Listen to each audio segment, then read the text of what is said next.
We begin with yet another Valley school placed on lockdown after threatening social media posts. And there have been a rash of these in recent weeks. This time it was Sierra Linda High School in Phoenix. 12 News journalist Jade Cunningham live from that school with more on what happened. Jade?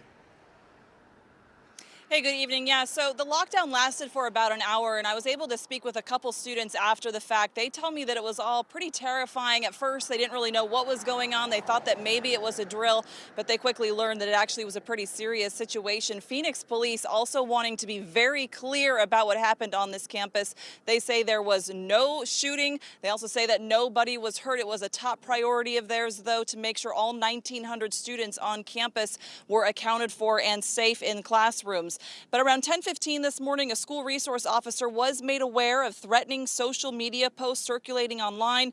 Phoenix police say they got involved. They found one of the posts to possibly show an image located somewhere on campus, and that's when the lockdown went into place. And after about an hour, no threats were found, so the lockdown was lifted. The work, though, continues. Phoenix police saying they don't take these threats lightly, and they will find whoever is responsible.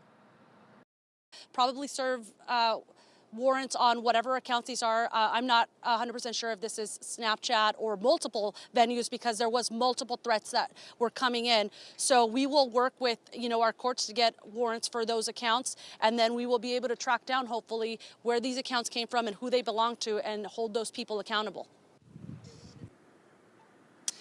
Again, they say they take these threats very seriously. Now, as I mentioned earlier, we were able to speak with some students about what happened on campus during that lockdown. You can hear what they have to say coming up tonight at 5. Reporting live, Jay Cunningham, 12 News. Yeah, Jay, and the impact on these things, I mean, not only on learning, because, they're out of the classroom while this is going on, but then think about how uneasy these kids are going back to school tomorrow.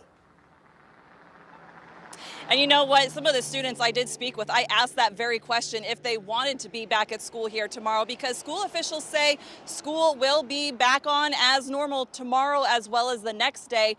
But some of the students, they tell me they just aren't quite sure, that they are still trying to process what happened, and they are still feeling a bit uneasy at this time.